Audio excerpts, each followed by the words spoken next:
문재인 대통령과 트럼프 대통령이 30분간 통화해서 한반도 상황이 엄중하다는 데 인식을 공유했습니다. 북한 동창리와 영변 핵시설에서는 이상 징후가 속속 포착되고 있습니다. 청와대에 첩보를 전달한 송병기 부시장은 당시 경찰 조서에 퇴직 공무원 김모 씨라는 가명을 사용했습니다. 어제 송 부시장을 소환한 검찰은 가명 사용 경위도 조사하고 있습니다. 여당이 월요일 본회의에서 예산안과 패스트트랙 법안 일괄 상정을 추진합니다. 한국당은 정권 보위를 위한 본회의라고 반발하면서 대책을 고심하고 있습니다. 집값을 잡겠다는 분양가 상한제 시행 한 달. 매물은 자취를 감추고 아파트 값은 더 올랐습니다. 로또 청약 기대에 전셋값도 들썩이고 있습니다. 현장 취재했습니다.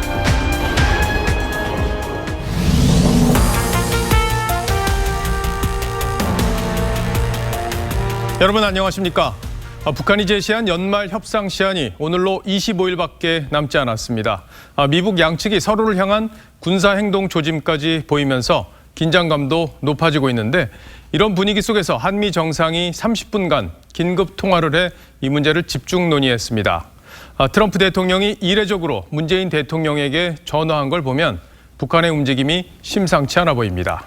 북한은 크리스마스 선물이 뭐가 될지는 미국에 달렸다고 했었는데 유엔 주재 미국 대사도 심각한 상황이라며 북한의 추가 도발 가능성을 우려했습니다. 첫 소식은 차정승 기자입니다. 이번 한미 정상 간 통화는 트럼프 대통령의 요청으로 이루어졌습니다. 두 정상은 30분간 통화해서 한반도 상황이 엄중하다는 데 인식을 공유했습니다. 청와대는 한반도 평화 프로세스를 진전시켜 나가기 위한 방안도 심도 있게 협의했다고 전했습니다. 북미 간 비핵화 협상의 조기 성과를 달성하기 위해서 대화 모멘텀이 계속 유지되어야 한다는 데 공감했습니다. 당분간 필요하면 언제든 통화하기로 했다고 했습니다. 청와대 핵심 관계자는 대화 성공을 위해 어떤 방안이 나올지는 언젠간 때가 되면 알게 될 것이라고 했습니다. 트럼프 대통령이 먼저 전화한 건 이례적으로 그만큼 미북 관계가 풀리지 않고 있다는 의미로 보입니다. 여기에 군사적 긴장까지 높아지면서 트럼프 대통령이 문 대통령에게 중재 역할을 요구했을 가능성도 있습니다.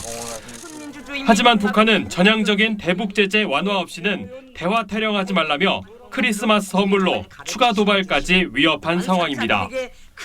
켈리 크래프트 유엔 주재 미국 대사는 유엔 안보리 모두 북한 추가 도발을 매우 우려하고 있다고 했습니다. We have to make sure that the world understands that this is a serious situation. I mean, whether it be in December or whenever it is. 앞서 유럽 지역 6개국 유엔 대사는 단거리 발사체 발사에 대해 북한 규탄 성명을 발표했습니다. TV조선 차정승입니다. 북한이 연말 시한을 제시한 게 단순한 엄포용은 아닌 모양입니다. 평양에서 5년을 지낸 전 러시아 대사는 비핵화에 대한 김정은 위원장의 태도가 달라졌다고 분석했습니다. 미국에게 속았다는 건데 새해에는 완전히 달라진 대미 정책을 펼 것으로 예상했습니다. 이어서 유혜림 기자입니다. 미국과 비핵화 협상에 진전이 없는 상황에서 김정은 국무위원장의 심경에 변화가 생겼다는 분석이 나왔습니다. 발레리 수인인 전 평양주재 러시아 대사는 요즘 상황을 보면 김 위원장의 마음과 태도가 달라진 것 같다며 미국에 속았다, 배신당했다고 생각하는 것 같다고 밝혔습니다. 협상 초반엔 비핵화 의지가 있었지만 제재 완화 등 미국의 조치가 없자 달라졌다는 겁니다. 수인인 대사는 연말 시한은 상황을 원하는 방향으로 바꾸기 위한 것으로 시한을 넘기면 완전히 새로운 정책을 들고 나올 것이라 전망했습니다. 북한의 영변 핵시설에선 수상한 움직임이 포착됐습니다. 미국 스탠퍼드대 국제안보협력센터는 실험용 경수로에서 최근 3개월간 꾸준히 액체 유출물이 관찰됐다고 밝혔습니다. 센터는 이 유출물이 원자로 가동을 위한 냉각 시스템과 공급 용수 시스템의 지속적인 시험이나 준비를 의미한다고 분석했습니다. 앞서 지난달 경수로 주위에선 차량 움직임이 포착됐습니다. 9월엔 방사성 실험 연료 수용 구역에서 여러 개의 용기가 관측되기도 했습니다. TV조선 유혜림입니다. 이런 기류 속에서 최근 돌아온 김평일 대사의 거취가 관심사로 부상하고 있습니다. 김정은 위원장이 자신을 대체할 수 있는 이복형 김정남을 암살했기 때문에 아버지의 경쟁자였던 숙부 김평일을 어떻게 다룰지 전 세계가 지켜보고 있습니다. 일단은 사상 교육을 받은 뒤 명예직에 오를 수 있다는데 숙청 가능성도 거론되고 있습니다. 이 소식은 고서정 기자가 보도합니다. 김정은 위원장의 숙부인 김평일 체코 주재 북한 대사가 최근 귀국 절차를 마치고 북한 생활에 적응 중인 것으로 알려졌습니다. 김평일은 김정은 위원장의 아버지 김정일의 이복 동생입니다. 1988년 헝가리를 시작으로 불가리아, 핀란드, 폴란드, 체코 주재 대사 등으로 해외에서 활동해 왔다고 합니다. 전문가들은 김평일이 31년 만에 귀국한 만큼 현재 3개월가량의 사상 재교육을 받고 있을 것이라고 했습니다. 탕평책을 쓴다는 것을 과시하고 김정은의 리더십을 강화하기 위해 명예직을 맡을 가능성이 제기됩니다. 김일성 고급당 학교에서 재교육을 받고 있고 이번 노동당 전원회 이후에 북한의 어떤 상징적인 형식적인 고위층에 진입할 가능성이 높습니다. 아버지의 경쟁자를 불러들일 정도로 체제가 공고해졌다는 걸 알리려 한다는 분석도 있지만 비핵화 협상이 좌절돼 미국이 체제 교체를 시도할 경우 위험 요인을 제거하려 한 것이라는 분석도 나옵니다. 위험성을 사전에 제거를 하는 거죠. 가까이 두고 감시를 하고 통제를 하겠다고. 북한 매체들은 아직 김평일의 모습과 소식들을 보도하지 않고 있습니다. TV조선 고서정입니다.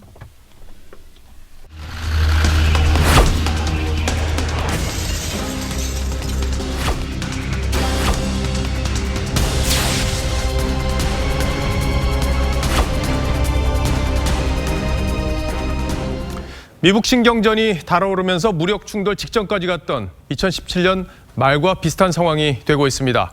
미국에서조차 북한이 곧 ICBM을 발사할 거란 분석이 나오고 있고 미국이 정찰기를 상주시키다시피 하면서 긴장감이 커지고 있습니다. 오늘은 실제 북한의 ICBM 발사 동향과 그리고 미국의 대응 수위를 자세히 뜯어보겠습니다. 자, 김미성 기자. 네. 우선 눈에 띄는 변화가 동창리 미사일 발사 기지인데 어떤 변화가 있는 건지 정리를 좀 해주시죠. 보시겠습니다. 동창리는 2018년 싱가포르 회담에서 김정은 위원장이 해체하겠다고 한 이후 저렇게 발사돼 그리고 또 양측의 연료 벙커까지 완벽히 폭파가 됐었습니다. 그런데 5일 난데없이 10m짜리 컨테이너가 등장을 했습니다. 그리고 벙커 발사대 가림막까지 보입니다. 결과적으로 해체 전과 비슷한 상황으로 돌아가고 있는 거네요. 네, 맞습니다. 2017년 북한은 이곳에서 ICBM용 100도 엔진을 만들어서 워싱턴까지 날아갈 수 있는 화성 15형을 개발했었습니다. 당시는 주입에 시간이 꽤 걸리는 액체 연료를 썼는데 이번에는 기술이 진일보한 고체 연료 엔진을 개발해서 시험할 거라는 분석까지 나오고 있습니다. 근데 요즘에 미북 간에 나오는 대화들을 보면 로켓맨, 늑다리 뭐 이런 것들이 굉장히 자극적인 표현들이 등장하고 있어요. 2년 전과 비슷한 상황인데 그만큼 미북 간의 어떤 비핵화 협상 어려움이 있어 보입니다. 네. 근데 2년 전에 보면은 워싱턴에서 코피 작전, 참수 작전 이런 말들이 나왔단 말이에요. 네, 그때 상황과 비교를 해서 좀 정리를 해주시죠. 워싱턴에 계셨으니까 잘 아시겠지만 트럼프는 첨단 무기로 산산조각 낼 수 있다고까지 했었습니다. 들어보시죠. But if it is forced to defend itself or its allies, we will have no choice but to totally destroy North Korea. Rocket Man is on a suicide mission for himself and for his regime. 그런데 올해 2월 브룩스 전 주한미 사령관이 깜짝 인터뷰를 합니다. 당시 실제 모든 방안에 대해 계획이 서 있었다고 밝힌 겁니다. 선제 공격이 실제 검토됐다는 건데 당시에는 군사 옵션 20여 개가 검토된 것으로 전해집니다. 핵미사일 통제시설을 사이버 공격해서 대응을 하지 못하도록 무력화시키고 김정은 수뇌부를 제거하는 참수 작전도 검토됐습니다. B2 폭격기 같은 공군력을 동원해서 외과 수술처럼 핵시설만 노리는 서지컬 스트라이크도 추진됐었는데 당시 중국 관영 환구시보는 중국의 군사 개입은 불필요하다면서 사실상 묵인한 듯했습니다. 상황이 심상치가 않아 보이는데 트럼프 대통령이 최근에 또 군사력을 사용할 수 있다 이런 말까지 했단 말이에요. 실제 최근 분위기, 미국의 워싱턴의 기류는 어떻습니까? 아직은 2년 전과는 같은 선제 공격 분위기까지는 아닙니다. 미사일 동향을 파악한 특수정찰기가 총동원돼서 북한의 전략 도발에 대응하는 기류입니다. 자, 우선 RC-135V 리벳 조인트는 일본에서도 북한의 미사일 관련 신호 첩보를 수집할 수 있습니다. 전자전과 정보 분석 전문가 등 30여 명이 타서 실시간 감청을 할 수 있습니다. 또 미군의 석 대밖에 없는 정찰기 RC-135S 코브라 볼도 일본 가드나 미군 기지로 옮겨졌고 우리 동해로 출격하고 있습니다. 최첨단 전자광학 장비로 탄도미사일 발사 위치와 궤적을 추적합니다. 냉전 시기에는 ICBM을 감시해왔습니다. 탄도미사일의 궤적을 전문으로 추적하는 정찰기입니다. 따라서 북한의 탄도미사일 발사가 아주 임박했다라는 말이 되고 더 나아가서 미국이 그 탄도미사일을 요격할 수도 있다라는 가능성을 보여주는 겁니다. 만약에 사태가 벌어졌을 때 김정은이 보복할 엄두를 못 내게 하는 것입니다. 자, 그러려면 동시다발적으로 핵심 시설을 타격하고 특히 통신망을 망가뜨려서 평양의 공격 신호가 전방에 전달되지 못하게 하는 것이 핵심입니다. 네, 2년 전과 같은 그런 무력 충돌 직전 상황이 다시 재현돼서는 안 될 텐데 그러려면 미북 간의 이 비핵화 협상이 잘 진행되는 게 우선일 겁니다. 김 기자 잘 들었습니다. 청와대 하명 수사 의혹 소식으로 넘어가겠습니다. 송병기 울산시 부시장이 김기현 전 시장 측근의 비리를 제보하고 그 제보로 수사에 들어간 경찰에는 참고인 진술도 한 것으로 확인됐습니다. 그런데 진술조서에 가명을 썼답니다. 제보자가 보복을 우려할 때 가명 사용이 가능은 합니다만 검찰은 왜 숨기려 했는지 의구심을 갖고 그 경위를 들여다보고 있습니다. 최민식 기자입니다. 송병기 울산시 부시장의 사무실 가집을 압수수색한 검찰. 선거 개입 의혹 충분히 입증할 만한 자료 확보하셨습니까? 송 부시장의 차량도 압수수색했습니다.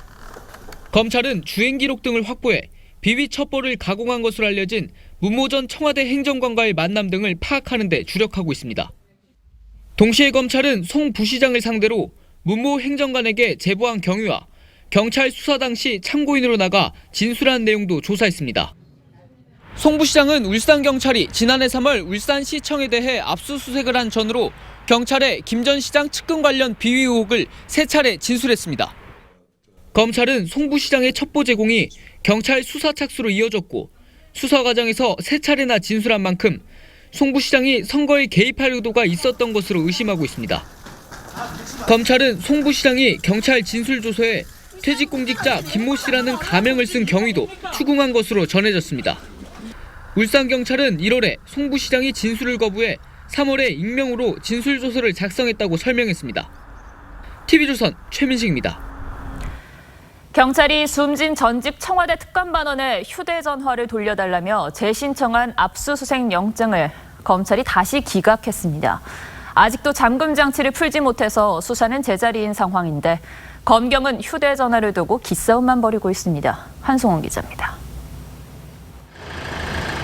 경찰이 숨진 청와대 전 특감반원의 휴대전화를 돌려달라며 신청한 압수수색 영장을 검찰이 기각한 지 하루 만인 6일. 경찰은 변사자 행적 등 사건 수사에 필요하다며 같은 영장을 다시 신청했습니다. 하지만 검찰은 4시간 만에 영장을 또다시 기각했습니다. 검찰 관계자는 경찰이 다시 신청한 휴대전화 압수수색의 필요성과 상당성을 인정할 만한 사정 변경이 없다고 밝혔습니다. 경찰은 바로 입장문을 내고 매우 유감스럽다며 법적, 제도적으로 가능한 모든 수사 절차를 검토하겠다고 밝혔습니다. 검경 간 쟁탈전을 벌이고 있는 전 특감반원의 휴대전화는 청와대 하명 수사 의혹을 풀 핵심 열쇠로 지목됐지만 정작 포렌식 작업은 시작도 못하고 있습니다. 휴대전화 잠금을 풀기 위해 과학수사 기법을 동원해 5일째 안간힘을 쓰고 있지만 자칫 내부 데이터가 삭제될 우려가 있어 속도를 내지 못하는 겁니다. 검찰이 영장을 다시 반려했지만 경찰도 물러나지 않을 기세여서 잠긴 휴대폰을 사이에 둔 검경 간 신경전은 당분간 계속될 전망입니다. TV조선 한승원입니다. 유재수 감찰 무마 의혹과 관련해서는 당시 청와대 민정라인 3사람이 의견만 전달했다, 아니다, 회의에서 결정했다, 이렇게 서로 책임을 떠넘기는 모양새입니다. 결국 당시 감찰 책임자인 조국 전 장관 조사도 불가피합니다. 성민혁 기자가 보도합니다. 조국 전 법무부 장관은 지난해 국회에서 유재수 전 부산시 부시장에 대한 감찰 중단 이유를 설명했습니다. 첩보를 조사를 한 결과 그 비첩보 자체에 대해서는 근거가 약하다고 보았습니다. 그런데 최근 백원우 당시 민정비서관과 박형철 반부패 비서관이 함께 3인 회의를 해 감찰 중단이 결정됐다는 주장을 편 것으로 알려졌습니다. 하지만 최근 조사를 받은 백 전 비서관은 당시 조 수석이 감찰에 대한 의견을 물어 의견만 전달했다고 진술한 것으로 전해집니다. 조 전 장관 주장과 배치되는 겁니다. 앞서 박 비서관이 조 수석이 백 비서관의 의견을 듣고 결정했다는 취지로 진술한 것과도 맞지 않습니다. 결국 3사람이 누가 결정을 내렸는지에 대해 책임을 미루는 모양새입니다. 검찰은 곧 당시 감찰라인 최고 책임자인 조 전 장관을 불러 정확한 감찰 중단 경위를 추궁할 방침입니다. 이와 함께 검찰은 최근 천경득 대통령 총무비서관실 선임 행정관도 조사한 것으로 알려졌습니다. 감찰 당시 천 행정관이 이인걸 당시 특감반장에게 피하 구분을 하라는 취지로 중단을 요구했는지 확인하기 위해서입니다. 천 행정관과 함께 텔레그램 대화방에서 금융권 인사 등에 개입했다는 의혹이 제기된 김경수 경남지사와 윤건영 국정기획 상황실장에 대한 조사 가능성도 거론되고 있습니다. TV조선 성민혁입니다. 문재인 대통령은 올해 초 권력형 비리가 크게 발생 안 했다고 자평했습니다. 그러나 지금 불거진 의혹들은 모두 문 대통령 측근들이 연루돼 있죠. 또 청와대 공보라인의 설익은 해명은 논란만 더 키우고 있습니다. 그럼에도 여전히 침묵하고 있는 문 대통령. 오늘의 포커스는 여기에 맞췄습니다. 문재인 대통령은 신년 기자회견에서 청와대 특감반원 출신인 김태우 전 수사관의 폭로로 논란이 커지자 개인의 감찰 비리로 규정했습니다. 김태우 행정관이 한 감찰 행위, 그것이 그 직분의 범위를 벗어난 것이냐라고 하는 것이 지금 사회적 문제가 되고 있는 거죠. 당시 제기된 청와대의 직권남용과 직무유기 의혹에는 언급조차 하지 않았죠. 그러면서 문재인 정부는 권력형 비리가 많았던 과거 정부와 다르다고 했습니다. 대통령 그 주변 특수관계자 또는 고위공직자들의 권력형 비리 때문에 국민들에게 준 상처가 얼마나 큽니까? 그런 이렇게 권력형 비리라든지 뭐 이런 것들이 크게 발생하지 않았기 때문에 특감반은 말하자면 소개의 목적을 이렇게 잘 했다고 볼 수 있는 거죠. 하지만 이 기자회견 석 달 전 청와대 특감반은 문 대통령을 형으로 불렀다는 유재수 전 부시장의 권력형 비리 정황들을 포착하고 감찰했다가 중단해야 했습니다. 최근 유 전 부시장은 범죄 혐의가 소명돼 구속됐고 검찰은 청와대 핵심 인사들이 감찰 무마에 관여한 정황들을 수사하고 있죠. 본인의 회견 때와 상황이 달라졌지만 문 대통령은 이 문제에 침묵하고 있습니다. 대통령이 형으로 불렀다는 송철호 울산시장 관련 하명 수사 의혹에도 마찬가지입니다. 그렇다면 야당 시절엔 어땠을까요? 문 대통령은 지난 2012년 3월 민간인 불법 사찰과 증거인멸에 청와대가 조직적으로 개입했다고 주장하며 청와대의 침묵을 비판했습니다. 민간인 불법 사찰 의혹을 받은 국정원 직원이 극단적 선택을 하자 박근혜 전 대통령의 입장을 요구하기도 했습니다. 비극적 사건이 발생했는데도 박근혜 대통령이 또다시 긴 침묵에 빠진 것은 참으로 이해할 수 없는 일입니다.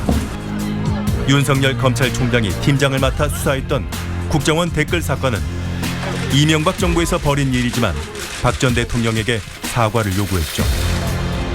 이명박 정부에서 저질러진 일이지만 박근혜 대통령도 이 문제에 대해 사과해야 마땅하다고 봅니다.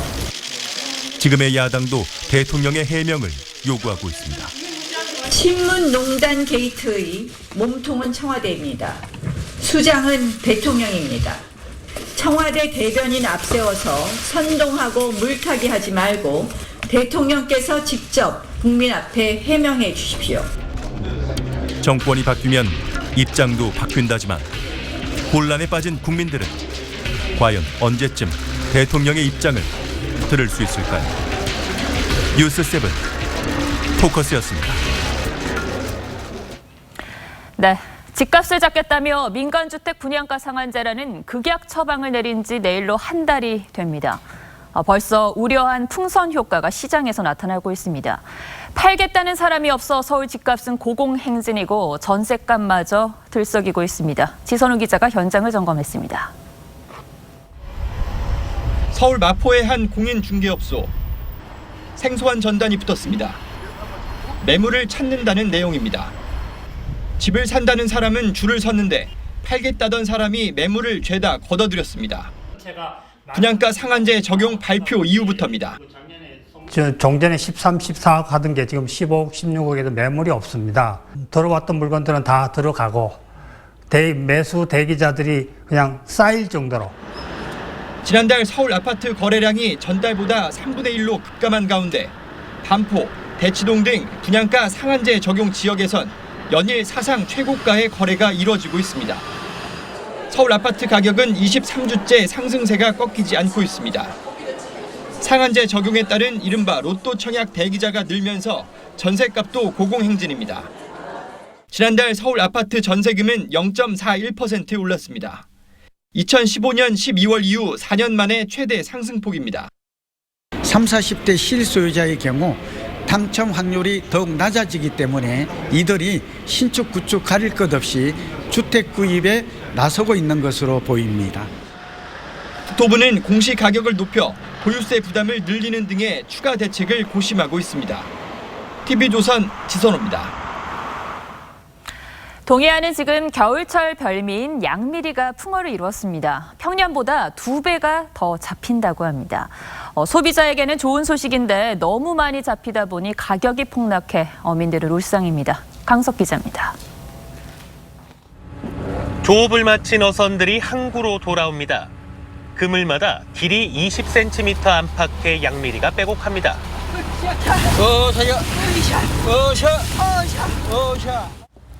어민들은 그물에 걸린 양미리를 일일이 손으로 떼느라 분주합니다. 올해 강원 동해안의 양미리 어획량은 917톤으로 최근 3년 평균의 2배가 넘습니다. 양미리 맛있고 좋으니까 사러 왔습니다. 와보니까 금방 들어온 거 싱싱하게 잡아갖고 온 거 맛있으니까 사러 왔고. 하지만 60kg에 13만 원씩 하던 양미리 위판 가격은 8만 원까지 떨어졌습니다.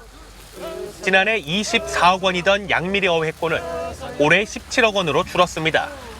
어민들은 인건비 등 출어 경비를 제외하면 남는 게 거의 없다고 하소연합니다. 가격이 좋을 때는 이렇게까지 힘이 안 들어도 되는데 지금 이 상황이 반대로 됐잖아요. 냉동 양미리는 상품성이 없기 때문에 수협이나 지자체가 공공수매도 못합니다. 탄력 없어가지고 그런 게 좀 애매하더라고요. 양미리도 1년 지나면 거의 냉동한 게 거의 쓰지 못하기 때문에. 제철을 맞은 양미리가 풍어를 이루고도 가격이 폭락하면서 동해안 어민들의 한숨이 깊어지고 있습니다. TV조선 강석입니다. 오늘은 눈이 가장 많이 내린다는 절기상 대설입니다. 서울은 살짝 눈발이 날린 정도였지만 백두대간에는 새하얗게 핀 눈꽃이 장관을 연출했습니다. 이승훈 기자입니다.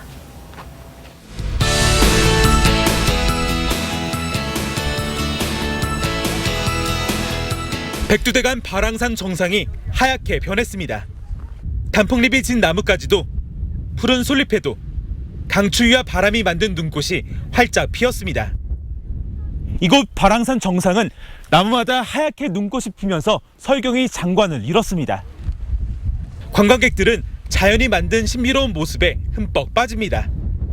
눈꽃이라는 건 원래 보기가 참 힘들거든요. 근데 올라와서 보니까 눈꽃을 보고 있으면 그 겨울왕국에 나오는 그런 애니메이션을 생각. 스키와 보더들이 새하얀 슬로프를 내달립니다. 날씨가 추워지고 눈이 내리면서 설질이 더 좋아졌습니다. 갑자기 날씨가 추워져서 그런지 눈도 솔질도 너무 좋고요. 날씨도 너무 좋고 동물원의 사막여우와 미어캣 우리에는 난방 장비가 들어섰습니다. 우리 외부는 비닐을 설치하는 등 겨울나기 준비로 분주합니다. 동물도 위해서 이것저것 보온 장비도 많이 하신 것 같고 많이 고생하신 노래가 많이 보이는 것 같아요. 절기상 대설인 오늘 서울과 경기, 강원도 일부는 1cm 안팎의 눈이 내렸습니다. 내일부터는 추위가 한풀 꺾여 평년 기온을 회복하겠습니다. TV조선 이승훈입니다.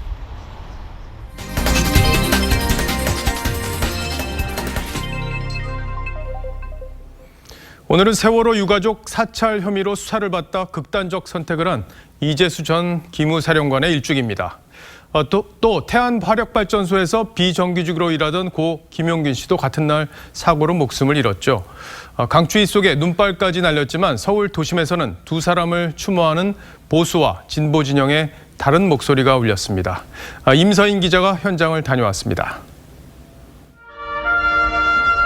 눈발 속에 비옷을 입고 태극기를 든 사람들. 음악이 흘러나오자 고개 숙여 묵념을 합니다. 바로 광화문에선 1년 전 숨진 고 이재수 전 기무사령관의 추모식이 열렸습니다.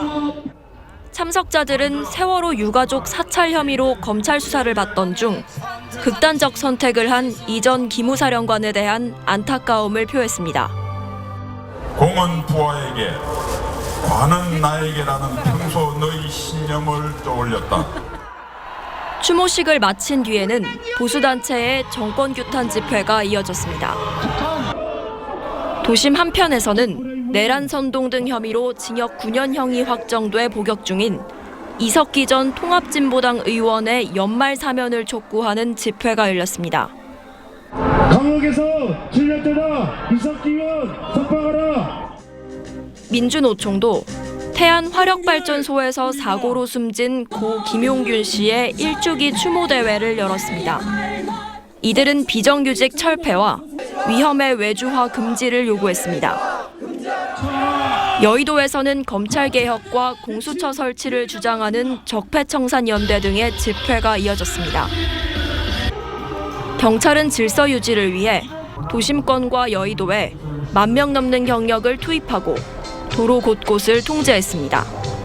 TV조선 임서인입니다. 네, 이번엔 정치권 소식입니다. 다음 주 월요일부터 정치권이 정면 충돌할 것으로 보입니다. 범여권은 정기국회 이후 임시회의를 열어서 선거법과 공수처법을 처리할 계획인데 한국당은 무더기 수정안으로 이걸 막을 예정입니다. 양측의 전략을 이미지 기자가 분석했습니다. 민주당은 오는 9일 본회의에 내년도 예산안과 패스트트랙 법안 등을 일괄 상정한다는 계획입니다. 이와 함께 11일 임시국회를 열어달라는 소집 요구서도 제출했습니다. 민주당은 자유한국당의 필리버스터에 대비해 정기국회가 끝난 11일부터 나흘짜리 초단기 국회를 여는 방안을 마련했습니다. 11일 1차 임시국회에서 선거법 개정안을 처리하고 공수처법을 상정한 뒤 15일에서 18일까지 임시국회를 다시 열어서 공수처법을 처리하는 동시에 형사소송법 개정안을 상정하는 전략입니다. 이런 방식으로 임시국회를 2번 더 열어 검경 수사권 법안 등 쟁점 법안을 모두 통과시킨다는 겁니다. 한번 필리버스터를 한 안건은 다음 국회 회기에서 다시 하지 못한다는 국회법을 적용했습니다. 민주당과 정의당 등 4+1 협의체는 선거법 단일화에도 속도를 내고 있습니다. 일요일 오후에 대표들이 만나서 단일화안을 모색하는 그 방법으로 진행한다고. 이에 대비해 한국당은 무더기 수정안 제출을 고려하고 있습니다. 원안보다 수정안이 먼저 표결되는 것을 감안해 본안 처리를 무기한 지연시킨다는 전략입니다. 한국당은 문재인 정권 보위를 위한 본회의 개의는 국민이 용납할 수 없다고 했습니다. TV조선 이미지입니다. 한국당이 나경원 원내대표의 후임을 다음 주 월요일 뽑습니다. 통상 사선 의원이 맡는 원내대표에 이번에는 재선 의원까지 나섰는데요. 변수는 황교안 대표의 마음, 즉 황심이라고 합니다. 윤태윤 기자입니다. 어제 오후 문희상 국회의장은 정기국회 정상화를 위해 3당 원내대표 회동을 제안했습니다. 하지만 자유한국당 나경원 원내대표는 불참했습니다. 원내대표 교체기에 제가 이것을 합의하고 가기에는 적절하지 않다는 말씀을 다시 한번 드리고요. 한국당은 다음 주 월요일 대여 협상을 이끌 새 원내대표를 뽑습니다. 5선의 심재철, 4선의 유기준, 3선의 강석호, 재선의 김선동 의원이 후보 등록을 마쳤습니다. 당의 변화를 이끌고 있는 황교안 대표의 의중이 원내대표 선거의 변수로 떠올랐습니다. 황 대표는 최근 초재선 의원들을 주요 당직에 배치하는 등 인적 쇄신에 나섰습니다. 원내대표도 다선 중진의 무게감보다는 변화와 쇄신을 함께할 수 있는 인사를 기대하고 있는 것으로 알려졌습니다. 잘 협상을 하고 또 기본적으로는 투쟁력이 있어서 이런 분이 다음 원내대표가 돼서 원내 투쟁을 잘 이끌어갔으면 좋겠다. 당내에서는 물갈이 대상인 중진들이 공천을 위해 경선에 나선다는 비판도 나옵니다. 출마 선언까지 했던 윤상현 의원은 초재선 의원들의 혁신 의지와 요청에 부응하겠다며 원내대표 출마를 철회했습니다.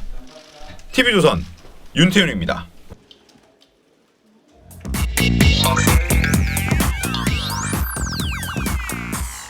궁금한 뒷이야기를 들어보면서 물음표가 느낌표로 바뀌는 뉴스의 재구성 뉴스야 시간입니다. 토요일은 정치부 류병수 기자와 함께합니다. 자, 어서 오십시오. 첫 번째 물음표부터 얼른 보죠. 네, 첫 번째 물음표는요. 문 대통령과 오해 풀었다입니다.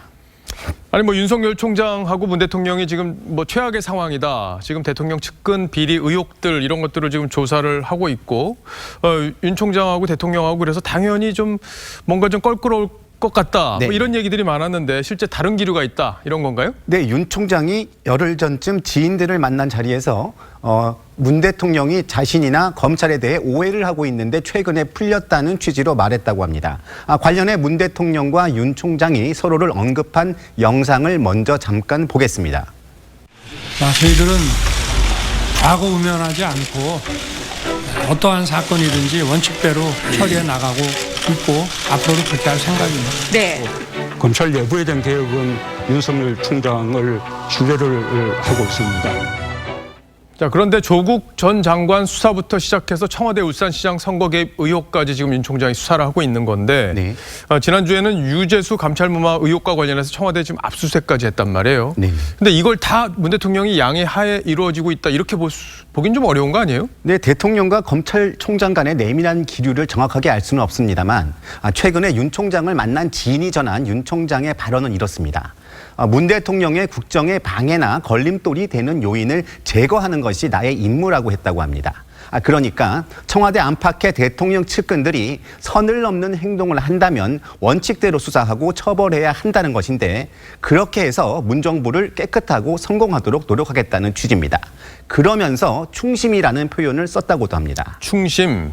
자, 말을 들어보면은 청와대 핵심들을 향한 수사는 문 대통령의 성공을 위한 일이고 문 대통령도 그 부분을 위해서 어느 정도 이해를 했다 이런 표현으로 볼 수 있는데 근데 윤 총장이 과거에 난 사람한테 충성하지 않습니다. 이렇게 얘기했단 말이에요. 좀 상충되는 거 아닙니까? 네, 예전과 표현이 다소 바뀌긴 했습니다. 하지만 임명권자에 대한 예우 차원으로 보는 시각도 있습니다. 조국 전 장관 수사가 한창일 때도 윤 총장은 이런 뜻을 전달했고 문 대통령도 상당 부분 수긍했다는 말이 있습니다. 요즘에 여권에서 보면은 조국 전 장관을 옹호하는 발언이 사실상 사라진 듯한 그런 기류인데 이런 어떤 전반적인 청와대와 윤 총장 간의 어떤 물밑 기류 이런 게 영향을 줬다 이렇게 볼 수 있는 건가요? 네, 그렇습니다. 지금 진행되는 수사에서 조 전 장관이 연결되지 않은 게 없을 정도입니다. 당시 민정수석이었기 때문인데요. 여권에서는 조 전 장관보다는 이른바 진문이라고 하는 핵심 측근들에 대한 수사에 더 촉각을 곤두세우는 분위기입니다. 근데 앞서 저희가 보도도 해드렸는데 조국 민정수석 시절 요 밑에서 일을 했던 백원호 비서관 그리고 반부패실에 있었던 박형철 비서관이 다 이 책임을 조국 전 장관한테 돌리는 듯한 이런 발언들을 하고 있다는 게 보도가 되고 있어요. 네, 백 전 비서관은 최근 검찰에서 유재수 감찰 무마와 관련해서 감찰 중단은 당시 조 전 수석의 결정이라는 취지로 말했고요. 박 비서관 역시 공식 수사를 요구했는데 조수석이 주변에서 전화가 너무 많이 온다면서 감찰 중단을 지시했다고 진술했습니다. 정치권에서는 조 전 장관이 문재인 정부의 아이콘이자 핵심 실세인 줄 알았더니 신기루 아니었냐는 이야기도 나옵니다. 지금 보면 부인과 동생이 구속이 돼 있고 아들, 딸 모두 수사받는 상황인데 대통령의 핵심 측근은 따로 있다 이런 말이 나오니까 좀 격세지감을 느끼기도 하는 분들이 있을 것 같아요. 자, 첫 번째 물음표 정리해볼까요? 네, 그래서 문 대통령과 오해 풀었다는 걸림돌 제거가 충신의 역할로 하겠습니다. 예, 사람에 충성하진 않지만 어쨌든 정권이 잘 되는데 검찰총장으로서 기여하겠다 이런 의지로 읽으면 되겠습니다. 네. 자, 다음 물음표로 가볼까요? 네, 두 번째 물음표는요. 황나 파경 박상원이 발단으로 했습니다. 먼저 영상을 하나 보고 이야기를 나누겠습니다.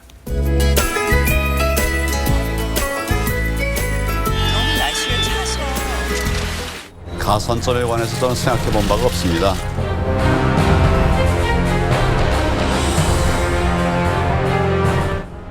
원내대표 나경원의 발걸음은 여기서 멈춥니다. 이 원내대표 선출 권한은 사실 의원총회에 있잖아요. 그래서 황 대표가 이걸 안 된다 이렇게 얘기한 게 월권이다 이런 논란까지 감수하면서 지금 사실상의 불신임을 한 거란 말이에요. 네. 두 사람 사이에 무슨 일이 있었길래 도대체 여기까지 온 거냐 이런 얘기 있는데 지금 화면을 보면은 탤런트 박상원 씨가 여기에 발단이 됐다. 네. 두 사람 갈등의 시작과 끝은 월권 논란이라고 볼 수 있습니다. 가장 대표적인 일이 인재 영입 사건인데요. 지난 11월 황 대표의 측근 한 의원은 이렇게 말했습니다. 나 원내대표가 연기자를 만나서 구체적인 출마 지역까지 거론하면서 영입을 제안했다가 거절당했다라고 불편한 심기를 비쳤습니다. 해당 인물은 연기자 박상원 씨였습니다. 원내대표가 당연직 최고위원이긴 하지만 주로 원내의 일을 맡는데 당대표 영역인 인재 영역에까지 상의 없이 나섰다는 불만이 나온 겁니다. 그러니까 발단은 박상원 씨였는데 근데 결정적인 이유는 또 따로 있을 것 같아요. 네, 그렇습니다. 황 대표의 단식과 동시에 나 원내대표가 미 방위비 분담금 관련해서 미국으로 출국한 점이 결정적이었습니다. 관련해서 황 대표 측근은 당시에 주구금을 건 단식을 하는데 미국을 갈 때인가라고 원색적으로 비판했었는데요. 당시 나 원내대표는 일정을 바꿔서 귀국하긴 했지만 당시 기자와의 통화에서 왜 협상이 진행 중인 시점에 판을 깨는 단식을 하느냐면서 불만을 토로하기도 했습니다. 이 밖에도 서울시당위원장 지명을 놓고 서로 이견을 낸 점, 공천 가산점제, 도입과 국감 표창장 문제도 있었습니다. 근데 결과적으로 두 사람이 우리가 잘 몰랐지만 물밑에서는 굉장한 갈등을 겪고 있었다는 게 이번 파동을 통해서 드러났는데 근데 이제 나 원내대표 입장에서도 그냥 물러나기는 왠지 좀 공천을 앞둔 시점이고 총선을 앞둔 시점이기 때문에 그냥 물러나기는 굉장히 좀 어려웠을 것 같다 이런 생각도 좀 들어요. 네, 그렇습니다. 임기가 연장 거부된 3일 밤에 여러 논의가 있었습니다. 다음 날 새벽 1시까지 당내 의원들과 여러 논의를 했다고 하는데요. 통화 사이사이에 나 대표의 울음 섞인 목소리를 들었다는 의원들도 있었습니다. 예정된 원내대표 재신임 투표를 강행해야 한다는 권유도 있었고요. 하지만 총선을 앞두고 당 투톱이 정면 충돌하는 것이 좋지 않고 단식 이후에 당이 황 대표 중심으로 질서가 짜여진 상황이어서 물러서는 쪽을 택했다고 합니다. 어쨌든 나 원내대표가 물러났기 때문에 갈등이 확산되는 거는 막았지만은 이 황 대표가 너무 독주하는 거 아니냐 이런 논란이 또 생겼잖아요. 네. 임명직 당직자 35명이 자진 사퇴한다고 했는데 실은 알고 보니까 황 대표 지시로 박맹우 당시 사무총장이 사표를 받았다고 합니다. 상당수는 재임명됐고 김세연 전 여의도 연구원장처럼 당을 비판했던 당직자들 중심으로 사표가 수리됐습니다. 그러나 당내에서는 단식 이후에 황제가 됐다, 전행을 한다 이런 이야기들이 많이 나오고 있습니다. 김세연 의원은 속았다는 입장인데요. 직접 한번 들어보시겠습니다. 세상 살면서 알고도 속고 모르고도 속고 하는 거지만 이거는 좀 당이 정말 말기짐새를 보이는 것이 아닌가 싶습니다. 알고도 속고 모르고도 속는다. 정치라는 게 그런 게 아닌가 싶기도 한데 이 황 대표 독주 논란이 사실 커지는 건 같은데 이 표면 위로 드러나는 건 별로 없는 것 같아요. 의원들은 왜 이렇게 조용한 겁니까? 예, 겉으로 조용합니다. 공천 때문인데요. 속으로 부글부글 끓고 있는 상황이지만 겉으로 표현은 안 하고 있습니다. 특히 총선을 앞두고 공천 물갈이나 보수 통합 과정이 공천에 직접적으로 영향을 주기 때문에 아무래도 몸을 낮추고 있는 것 같습니다. 예, 분석 잘 들었습니다. 자, 두 번째 물음표도 정리를 해볼까요? 네, 그래서 두 번째 물음표 황나파경 박상원이 발단은요. 단식 후 독해진 황교안으로 하겠습니다. 예, 황 대표가 오랜 시간 단식을 하고 또 죽음의 문턱까지 넘을 뻔했던 상황으로 지금 알려져 있기 때문에 본인이 더 독해져서 들어온 게 아니냐 이런 얘기들이 있는데 어쨌든 당에 앞으로 여러 가지 변화가 있을 것 같습니다. 자, 지금까지 류병수 기자였습니다. 네, 메르켈 독일 총리가 재임 중 처음으로 나치의 유대인 집단 학살이 벌어진 아우슈비츠 강제 수용소를 찾았습니다. 메르켈 총리는 범죄 책임을 인정하는 것이 독일 정체성의 일부라고 했습니다. 송무빈 기자입니다. 앙겔라 메르켈 독일 총리가 검은 옷 차림으로 아우슈비츠 강제 수용소에 들어섭니다. 2차 세계대전 때 나치 독일이 폴란드에 지은 것으로 이곳에서만 어린이 23만여 명을 포함해 유대인 약 110만 명이 학살됐습니다. 메르켈 총리는 깊이 반성했습니다. Ich empfinde tiefe Scham angesichts der barbarischen Verbrechen, die hier von Deutschen verübt wurden. 메르켈 총리는 폴란드 총리의 안내를 받아 유대인들이 처형당한 죽음의 벽 앞에 헌화하고 묵념했습니다. 또 범죄를 기억하는 것이 국가의 책임임을 강조했습니다. An die Verbrechen zu erinnern, die Täter zu nennen und den Opfern ein würdiges Gedenken zu bewahren, das ist eine Verantwortung, die nicht endet. Uns dieser Verantwortung bewusst zu sein, ist fester Teil unserer nationalen Identität. 메르켈 총리가 아우슈비츠 강제 수용소를 찾은 건 2005년 취임 이후 처음입니다. 앞서 이스라엘의 유대인 학살 추모관을 4차례 방문하는 등 수차례 과거사를 반성했습니다. 독일은 아우슈비츠 비르케나우 재단 설립 10주년을 맞아 강제 수용소를 보존하는 데 6천만 유로, 우리 돈 790억 원을 기부했습니다. TV조선 송무빈입니다. 방탄소년단 등 K-팝 스타들의 인기가 미국 음악 시장을 바꾸고 있습니다. 힙합과 락 대신 보이 그룹들, 이른바 미국판 BTS가 잇따라 나오고 있습니다. 이루라 기자입니다. 재기발랄한 소년들이 차례로 등장하더니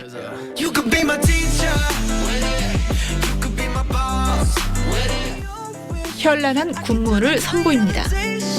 3년 전 데뷔한 미국의 5인조 그룹 프리티머치인데 춤을 강조한 그룹으로 유명합니다. 미국에선 8, 90년대에 뉴키즈 온 더 블럭 등 유명 보이 그룹들이 있었지만 2000년도 들어 힙합과 록에 밀렸다가 최근 다시 부활했습니다. Why Don't We는 방탄소년단처럼 SNS를 적극 활용해서 인기를 얻었습니다. 멤버들 대부분이 안무 영상을 꾸준히 올려 팬덤을 구축한 뒤 그룹으로 데뷔했습니다. 때문에 미국 음악 시장이 K-팝의 무서운 성장세에 주목하고 있다는 분석이 나옵니다. 서구에서 보이밴드의 맥이 거의 끊어지다시피 했었는데 방탄소년단이 나오면서 굉장한 인기를 끌었고 그래서 이 보이밴드의 가능성을 서구 팝 시장이 다시 확인을 한 것이고 보이그룹 열풍의 수혜 그룹은 또 있습니다. 조나스 브라더스는 해체를 선언했다가 올 초 6년 만에 재결합해 빌보드 1위를 석권한 경우 2019년 상반기 앨범 판매량도 방탄소년단에 이어 2위를 기록할 정도로 인기가 대단합니다. K-팝이 댄스 음악의 본토인 미국 음악 시장까지 재편하고 있습니다. TV조선 이루랍니다.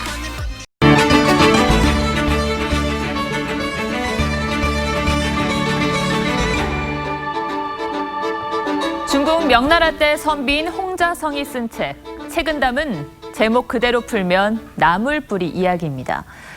나물뿌리의 담담한 맛처럼 삶의 진리나 깨달음은 사실 단순하다는 의미로 인용했다고 합니다. 유태인들에게 탈무드가 있다면 중국인들에게는 이 책은담이 있습니다. 그래서 동양의 탈무드라고도 불립니다. 책은담에 담긴 사자성어 하나가 이번 정권 들어 유독 자주 언급됩니다. 올해 1월부터 2기 청와대 참모진을 이끈 노영민 비서실장의 취임 일성에서도 들을 수 있습니다. 춘풍추상이라는 글이 다 걸려 있는 걸 보았습니다. 비서실 근무하는 모든 사람이 되새겨야 할 그런 사자성어라 이렇게 생각을 하고. 문재인 대통령이 지난해 모든 청와대 비서관실에 이 사자성어가 쓰인 액자를 걸어놓게 했다죠. 남을 대할 때는 봄바람처럼 부드럽게, 자신을 대할 때는 가을서리처럼 엄격하게 하라. 그러나 요즘 청와대를 보면 고개가 갸우뚱거려집니다. 청와대 하명 수사 의혹과 유재수 감찰 무마 의혹을 보도하는 언론에 불만을 자꾸 쏟아내고 검찰은 노골적으로 압박을 합니다. 검찰은 12월 1일부터 피의 사실과 수사 상황 공개를 금지하는 형사사건 공개금지 규정 제도가 시행되고 있음을 명심해 주시기 바랍니다. 여당의 검찰 압박은 유례없는 수준입니다. 수사기관 간부들을 불러 사건 경위를 따져 묻겠다며 간담회를 여는가 하면 당대표는 그냥 두지 않겠다며 검찰을 협박합니다. 오늘부터 저희 당은 검찰에 대해서 아주 준엄하게 경고하고 검찰의 직무를 유기하면은 절대로 그냥 두지 않겠다는 걸 분명히 말씀을 드립니다. 심상정 정의당 대표는 어제 청와대와 여당에 수사 압력을 자제하라며 지난 행적을 엄격하게 돌아보라고 했습니다. 춘풍추상을 언급하면서 말입니다. 문재인 정권 출범 때 자랑 삼아 선보였던 일자리 상황판이 지금도 있는지 모르겠습니다. 그리고 청와대 비서관실의 춘풍추상 액자 역시 지금도 걸려 있는지는 모르겠습니다. 앵커가 고른 한마디는 춘풍추상이었습니다. 내일 아침에도 영하권 추위가 이어지겠어요.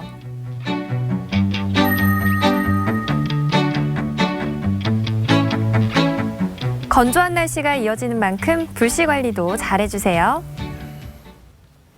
뉴스7은 여기서 마치겠습니다. 시청해주셔서 고맙습니다.